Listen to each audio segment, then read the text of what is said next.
Ponto 3 da nossa lição vai falar criar como Deus. É preciso ter o controle de todas as incógnitas para criar como Deus. Algumas vezes já vimos notícias de criações humanas com engenharia genética causando problemas incontroláveis, mesmo que entendamos que isso não é criação propriamente dita, mas modificação de algo vivo já criado por Deus. A mais recente aventura humana neste campo tem sido os alimentos transgênicos, que geraram muitas controvérsias quanto ao que pode fazer com a saúde dos consumidores. Devido à imperfeição causada pelo pecado, o ser humano não tem mais o domínio sobre toda a natureza em que vive. É bom usarmos o contraste aí de Gênesis 1:21 com Gênesis 3:18, onde nós entendemos que Gênesis 1:28, quer dizer, mostra aí todo o domínio sendo dado ao ser humano, e em Gênesis 3:18 vai dizer que agora a terra vai ser hostil ao ser humano. Então hoje o que nós vemos é que o homem não domina sobre as coisas, ele se impõe, e quando ele se impõe, ele gera vários outros problemas. Quantos problemas são gerados pelo homem que se mostra forte pelas suas capacidades, ele submete a natureza, os animais, e quantos males ele faz ao habitat e a si próprio. Então hoje o homem não domina como o que a Bíblia dá a entender que seria o domínio de toda a criação. O conhecimento científico é fruto do acúmulo de estudos de várias gerações e de muitas experiências, algumas malfadadas, e de crença no que foi feito pelos cientistas que viveram antes. Com essa dificuldade em si, o ser humano não pode criar algo à sua imagem, conforme a sua semelhança. Ele poderá não ter o controle moral do que criou ou modificou, e poderá ter a difícil escolha de destruir, exterminar a vida, ou conviver com o adversário que compete pelo seu lugar à altura. Isso nas mudanças genéticas, e também no campo da tecnologia eletrônica, digital, o homem vai ter problema muito grande. Se Deus não intervir aí, todos nós vamos passar por coisas muito difíceis. As tecnologias de inteligência estão sendo voltadas de forma muito grande para a arte da guerra, se é que isso pode ser chamado de arte, né? Então, nós estamos nos envolvendo em situações em que não dependerá só do raciocínio moral humano, vai ser apenas raciocínio lógico de inteligências artificiais que são verdadeiras armas. E nós estamos caminhando para situações complicadíssimas no cenário mundial. Mas já visto que uma vez desenvolvida a tecnologia, ela acaba parando na mão de ditadores, de pessoas sem escrúpulos, de corporações que querem ganhar o dinheiro, né, como nas guerras anteriores, nas guerras mundiais, sabe que a mesma corporação vende arma tanto para um amigo quanto para um inimigo, o importante é que paguem, né? Então, você observa aí que o homem vai criando, e ele vai ter problemas para si próprio. O fato do pecado do homem não é problema para Deus. Deus não tolera o pecado, mas o pecado não traz prejuízo financeiro para Deus, não traz prejuízo moral para Deus, não traz prejuízo na glória de Deus, não traz prejuízo algum para Deus, só traz prejuízo para o homem, tá? Para o homem. Ainda que Deus se entristeça, isso é uma antropopatia das Escrituras, atribuindo sentimentos humanos a Deus, para que nós entendamos, né, o quanto isso é errado aos olhos de Deus. Mas Ele é a fonte de toda alegria, e isso não muda, tá? Deus não vai ficar chorando como a gente chora quando é aborrecido, pode estar certo disso, tá? Deus deu tudo ao ser humano sem ser ameaçado pela perfeição com que o criara. Deus deu tudo ao ser humano sem que o próprio Deus seja ameaçado pela perfeição com que criara o ser humano. Sempre houve um abismo intransponível no sentido da criatura em direção ao Criador. Ou seja, O divino fez um ser com muitas qualidades, mas não deu a ele os atributos que diferenciam a divindade, como eternidade, onipotência, onisciência, onipresença e outros mais. Isaías 14:15, por exemplo, Ezequiel 28, 6 a 10, Romanos 9, 20. Podemos dizer que não havia como ser mais generoso do que o Criador foi ao dar existência ao ser humano. Daí ele não permitir que sua criação quisesse o seu status. Não compare esta afirmação com a criação dos anjos. Eles foram criados perfeitos para viverem no mundo espiritual, sem corpo ou matéria. E nós fomos criados para vivermos no mundo da Bíblia, no mundo da matéria, possuindo corpo. A Bíblia não dá margem para atribuirmos maior valor, segundo as escalas que conhecemos, a quaisquer destes tipos de criação. Então, não adianta nós pensarmos que a vida do anjo é melhor. Tá? Não vamos aqui dizer que o anjo sem corpo é melhor do que nós com o corpo. Isso é um modo de pensar antiquíssimo da filosofia clássica, e nós não vamos entrar por esse caminho, porque a Bíblia não diz isso. Tá? A Bíblia não diz isso. A Bíblia nos dá a entender que o mundo matéria foi criado por Deus para a glória de Deus, e que ele faz questão desse mundo matéria. Tanto é que Jesus ressuscitou com o corpo, foi glorificado mais o seu corpo, e há a promessa de uma nova terra. Então, se Deus vai renovar a terra para fazer nela habitar a justiça e somente a justiça, é sinal que Deus ainda pensa em eternidade e essa terra presente. Então há um plano físico, sim. A gente tem que tomar muito cuidado para a gente não querer fazer essa separação e vivermos de forma...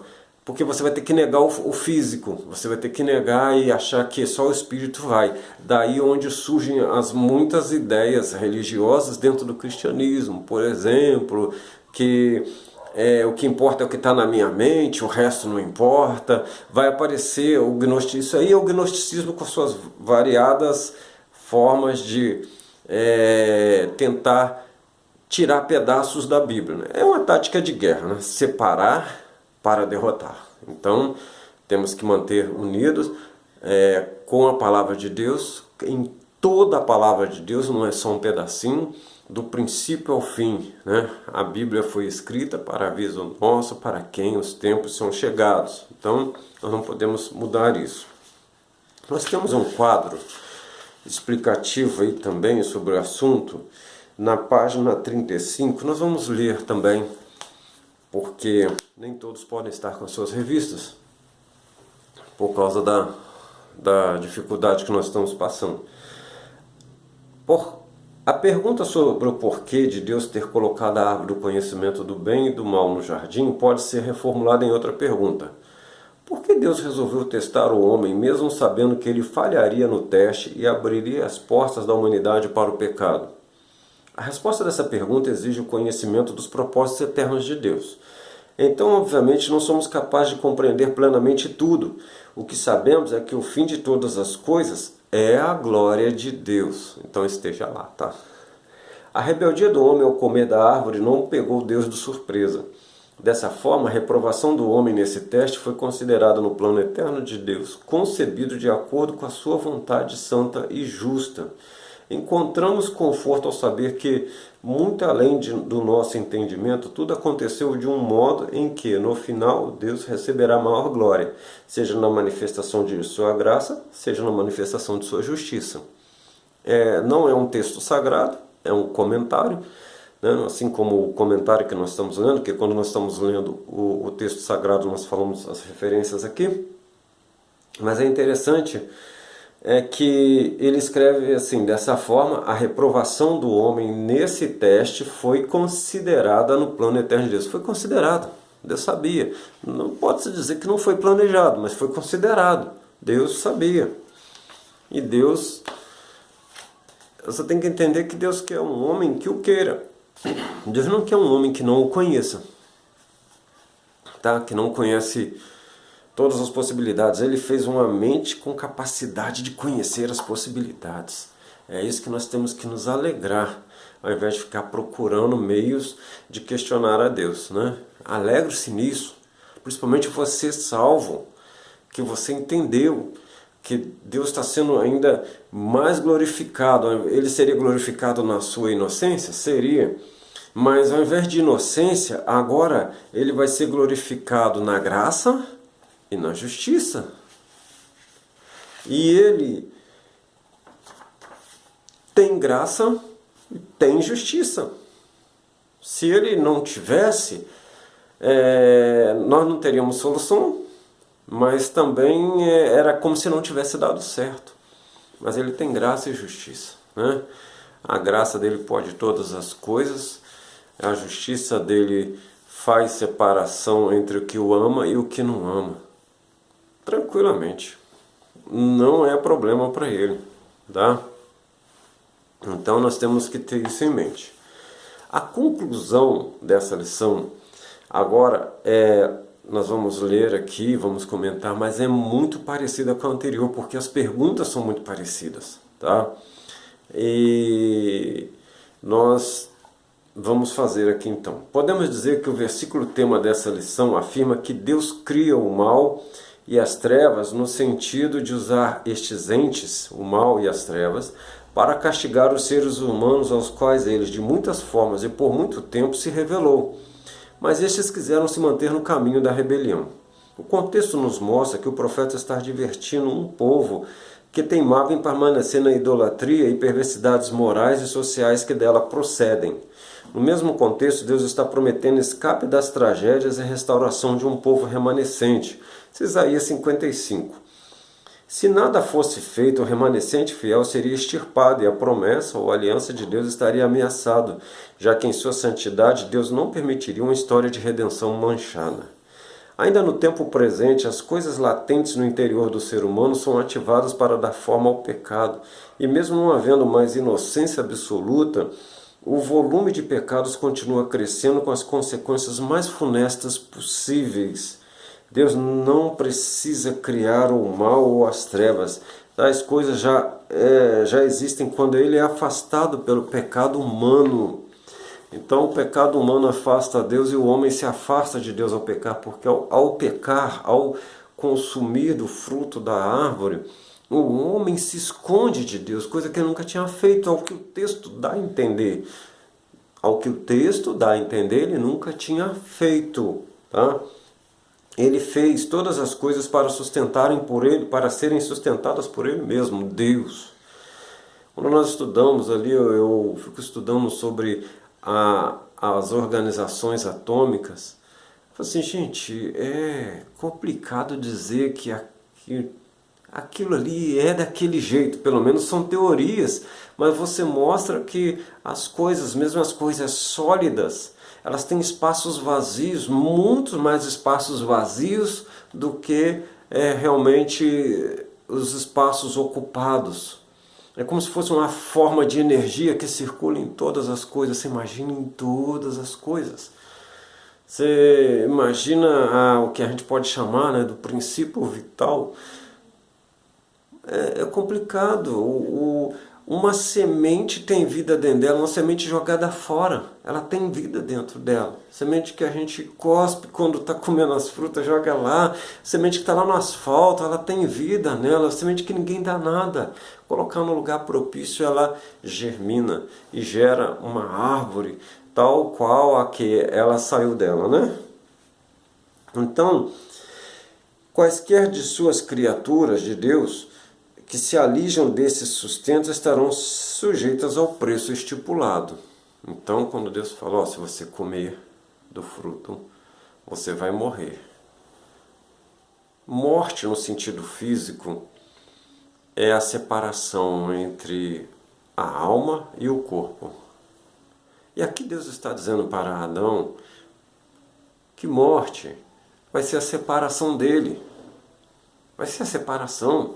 Porque o que vai acontecer é que vai haver uma ruptura E essa ruptura foi tão grande que, olha só, Deus não amaldiçoou o homem, Deus amaldiçoou a terra por causa do homem.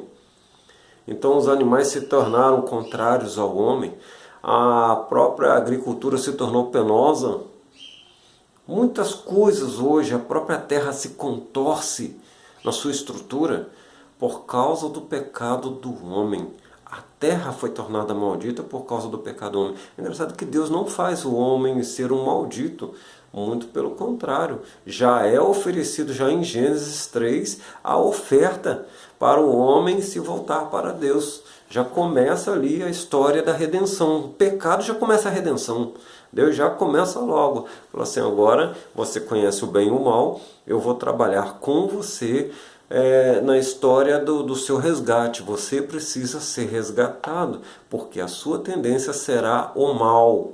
Infelizmente, a sua tendência é o mal, a nossa tendência é o mal. Então, veja bem, todas as inferências dos textos bíblicos feitas até aqui não têm a intenção de advogar a causa de Deus. Eu falei isso na outra lição. Deus não precisa de advogado por ser soberano sobre todas as coisas. Porque para você ter um advogado para Deus, você teria que ter um juiz também analisando entre você e Deus. E esse juiz tem que ser maior do que os dois, né? E aí complicou. Usamos os argumentos como se fosse uma defesa para, da melhor maneira possível, trazer o estudante ao seu lugar de direito na criação, a de submissão à revelação. Bom seria que toda a cristandade voltasse ao lugar de simples aceitação da revelação como está na Bíblia. No princípio criou Deus.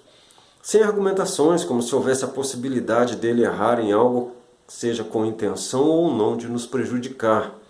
Vale ressaltar que toda argumentação procede de mentes decaídas que não possuem a verdade absoluta como um atributo inerente. Então,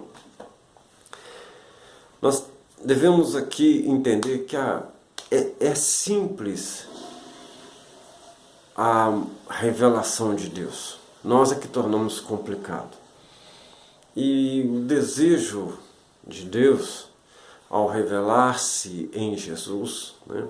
Deus se revela no Monte Sinai, Deus se revela na lei, né? Deus se revela através dos seus profetas, Ele sempre mandou a sua palavra, e agora Ele se revela na pessoa do Filho. E que nós tenhamos esse entendimento de que essa revelação é feita para nos ajudar a caminhar na direção dos seus propósitos. E esses propósitos, quando bem entendidos, quando bem recebidos, o mais importante é ser recebido. Quando ele é recebido, ele é entendido. Um problema sério do ser humano é não receber a palavra de Deus como palavra de Deus. Então, quando isso não acontece, nós teremos esses problemas aí. Nós teremos pessoas que querem questionar a Deus, mas eles têm essa capacidade. Não lhes é dado esse direito de questionar a Deus, porque como pode aquilo que não é eterno em si questionar o ser eterno, que a eternidade é inerente a ele. Então, a eternidade nos é dada. No caso, Deus é chamado até de um pai da eternidade. Então, nós não temos como fazer essa conexão. É pretender demais para um ser criado.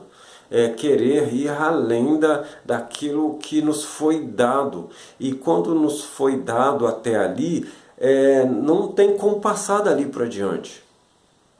Não adianta, você vai tentar, mas não vai. É como forçar uma máquina a passar da produção nominal dela. Ela não vai dali, ela não passa, ela quebra, mas não vai. Assim é o pensamento humano, assim é a nossa capacidade de argumentação.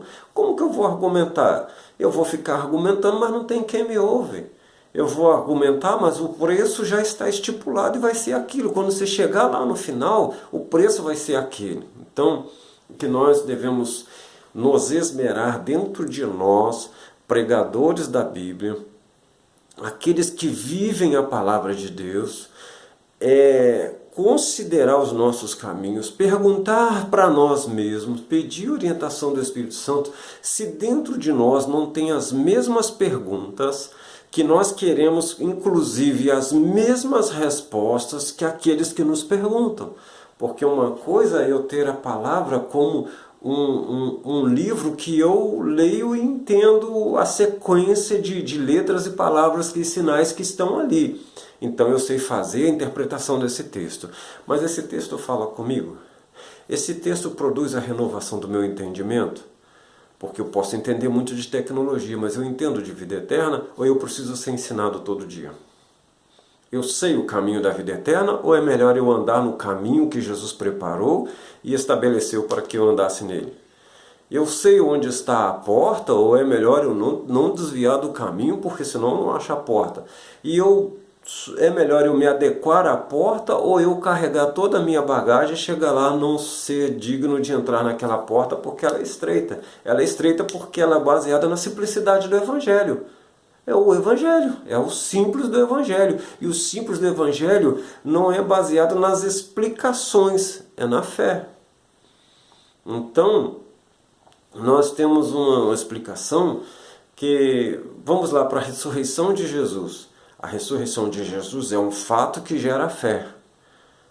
Tá? E a fé aceita o fato. Porque pessoas viram e não creram. Pessoas estiveram ali presentes, tiveram todas as provas de que ele ressuscitou, como os seus discípulos tiveram as provas de que ele ressuscitou. Os discípulos aceitaram a ressurreição como fato e como fé.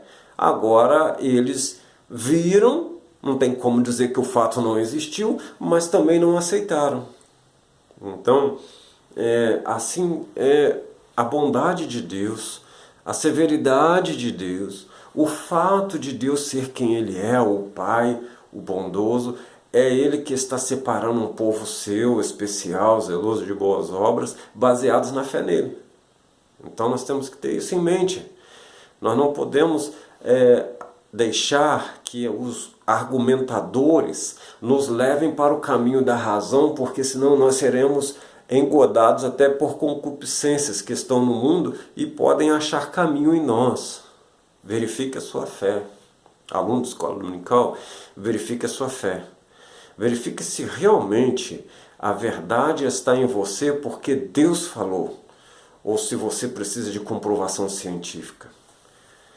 Por exemplo, quanto mais longe nós estamos ficando dos textos bíblicos originais, mais difícil vai ficar tais comprovações científicas. Ah, não, mas tem a arqueologia. Sim, que é a arqueologia mais bonita do que essa. Foram lá no túmulo de Jesus, lacrado pelo maior império do mundo. 3 dias depois o corpo já não estava mais lá. E quem era forte o suficiente para vencer aquilo ali? Não houve guerra, não tem sinal em volta de que houve guerra ali, nem nada. Simplesmente não estava lá mais o corpo. E não acreditaram. Olha quantos não acreditaram em todas as eras da história humana, em todos os anos de lá até agora. Quantas pessoas descem à sepultura sem acreditar que Ele é Deus que se fez carne e habitou entre nós. E que morreu pelos nossos pecados e ressuscitou para a nossa justificação. Olha só. Então, assim você vai entender que é por fé. Deus podia colocar aquela árvore lá. Eu é que não podia mexer nela. Não adianta eu argumentar. Ele é Deus. E muitas dessas argumentações partem desse pressuposto de que Deus não pode fazer o que faz. E que Deus abandonou o homem. E que o homem, então, mas Deus abandonou o homem como? Se colocou ele no melhor lugar que podia existir, nas melhores condições. Então, nós precisamos tomar muito cuidado. Nós vamos continuar, vamos ter mais lições, sempre por quê, mas, querido, não temos, eu quero falar a você, crente, a você que recebeu Jesus como seu Salvador, nós não temos por que viver apenas da razão. A fé, ela nos chama para analisar os fatos. Mas o fato que gerou a nossa fé é que Jesus ressuscitou. E que a partir daí a nossa fé é viva. E que nós não precisamos de novos fatos para continuar crendo. Por causa dessa fé tão simples, os apóstolos foram martirizados e não voltaram atrás. Muita gente foi martirizada e não voltou atrás, porque eles já têm em si uma vida melhor, longe dessa concupiscência, longe desse negócio que traz esse mal todo sobre a terra. Então, quando alguém nos interpelar, busca a orientação de Deus, já viva isso, já a partir dessa lição, então, se você ainda não o faz, já busque isso, pedindo a Deus que você seja o canal de bênção para abrir os olhos, porque o juízo vai acontecer. Eu ficando fazendo a pergunta, até no dia do juízo, chega lá, eu posso até querer fazer ela para o próprio Deus. Ele vai dizer que ele é livre para fazer. E pronto. E que ele tem uma resposta para quem não quer priorizar o mal. Mas se você não quer a resposta dele, então você seria um Deus, o que você não é. Ou você se aposta do poder de Deus ou se submete a ele. É impossível se apossar do poder dele. Talvez seja isso que o homem queria. Lá no início, ser Deus no lugar de Deus. A Bíblia chama a gente para... É tão simples, a Bíblia chama a gente para ser um com Deus, mas não ser Deus no lugar de Deus. Que Deus, na infinita misericórdia, nos ajude a prosseguir nesse caminho de fé, um caminho que por si só se mostra útil na vida aqui na terra, porque todos aqueles que não são de fé mostram a maldade crescendo, a maldade produzindo vítimas. Quem está bem é porque está pisando em alguém. Das diversas formas que nós podemos citar, e não é o objetivo da lição. Mas firme-se nisso. Deus se revela, ou eu recebo ele por fé, e o Evangelho se torna simples, ou então eu crio complicações que vão me enganar, né? E eu vou ser enganado por mim mesmo, nas minhas construções mentais, até o dia do juízo, e aí eu vou ver que eu fui enganado, mas lá já é o dia do juízo, já não é mais o tempo de consertar as coisas. Que Deus tenha misericórdia, que Deus nos abençoe e nos guie no caminho que conduz à paz com Ele. Em nome de Jesus. Amém. Deus abençoe.